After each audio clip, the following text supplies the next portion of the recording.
Hello everyone, welcome to my YouTube channel First Grade Readers. Friends, today we will discuss the topic digestive system. तो friends basically हम discuss करेंगे digestive system में क्या क्या आता है, डाइजेस्टिव सिस्टम कैसे वर्क करता है, डाइजेस्टिव सिस्टम में क्या क्या इंपॉर्टेंट होता है, डाइजेस्टिव सिस्टम में क्या क्या इंक्लूड होता है। सो बेसिकली हम स्टार्ट करते हैं डाइजेस्टिव सिस्टम से। इसमें क्या होता है, कॉम्प्लेक्स मैक्रोन्यूट्रिएंट्स होते हैं like carbon, protein, lipid, nucleic acid. ये हाइड्रोलाइटिक एंजाइम की प्रेजेंस में इन सबको सिंपल कंपोनेंट्स में डिवाइड कर देता है।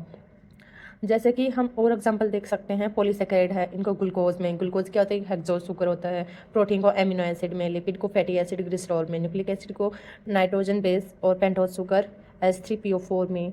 Digestion of carbohydrate, protein, lipid and nucleic acid, इन सब का डाइजेशन किसमें होता है, एलिमेंट्री कैनाल में। सो अभी हम न्यूट्रिएंट्स देखते हैं कि कितने कितने टाइप के न्यूट्रिएंट्स होते हैं। न्यूट्रिएंट्स होते हैं बेसिकली टू टाइप्स के, मैक्रोन्यूट्रिएंट्स एंड माइक्रोन्यूट्रिएंट्स।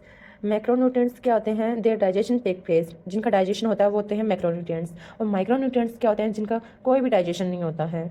मैक्रोन्यूट्रिएंट्स में कौन कौन से आते हैं, nucleic acid, fat, protein, carbohydrate. और माइक्रोन्यूट्रिएंट्स में कौन कौन से आते हैं, वाटर, मिनरल्स, विटामिन्स, इनका कोई डाइजेशन नहीं होता है। और nucleic acid, fat, proteins, carbohydrate, इनका डाइजेशन होता है।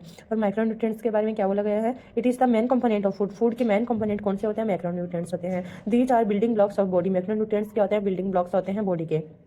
These are source of energy. Macronutrients क्या होते हैं, सोर्स होते हैं एनर्जी के। अब इसमें क्या आता है कि एक इंपॉर्टेंट क्वेश्चन आता है, which of the following component is not digested. कौन से कंपोनेंट होते हैं जो कि डाइजेस्ट नहीं होती। तो इसका आंसर क्या होगा, विटामिन, वाटर, मिनरल्स। इन तीनों का क्या आता है, डाइजेशन नहीं होता है। क्या आते हैं कंपोनेंट्स ऑफ फूड। फूड के कौन कौन से कंपोनेंट होते हैं, carbohydrate, protein, lipid, nucleic acid, vitamin, water. जिसमें क्या होते हैं, carbohydrate, protein, lipid, nucleic acid होता है, इनका डाइजेशन होता है। विटामिन और वाटर का डाइजेशन नहीं होता है।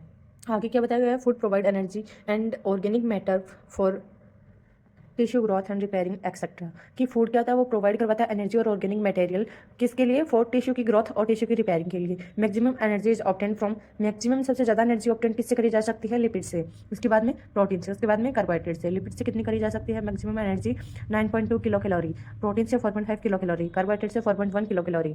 अब नेक्स्ट इंपॉर्टेंट बात आती है, वो क्या है, water, minerals and vitamins are not digested in alimentary canal and they are absorbed directly from the alimentary canal. कि वाटर, मिनरल्स एंड विटामिन्स है वो डाइजेस्ट नहीं होते हैं, जो कि मैंने आपको ऊपर भी बताया है कि ये डाइजेस्ट नहीं होते हैं, ये एलिमेंट्री कैनाल से डायरेक्टली ऑब्जर्व करे जाते हैं। अब क्या आता है, डाइजेशन। डाइजेशन है वो टू टाइप का होता है। डाइजेशन टू टाइप का होता है, intercellular digestion, extracellular digestion. Intercellular digestion क्या होता है, digestion inside the cell. Digestion होता है वो होता है सेल के अंदर, लाइक प्रोटोजोआ में अमीबा, अमीबा में क्या होता है, इंटरसेलुलर डाइजेशन होता है। पोरीफेरा में स्पंज, स्पंज में क्या होता है, इंटरसेलुलर डाइजेशन होता है। Extracellular digestion like phylum Coelenterata, phylum कोडेटा, क्लास मेमेलिया, इन सब में क्या होता है, एक्स्ट्रा सेलुलर डाइजेशन होता है। इनके एग्जांपल जैसे कि हम देखते हैं human, rabbit, Ascaris, earthworm, cockroach, frog, इन सब में क्या होता है, एक्स्ट्रा सेलुलर डाइजेशन पाया जाता है। थैंक यू फ्रेंड्स, आज के लिए इतना ही। Please like, share and subscribe to my channel for more videos.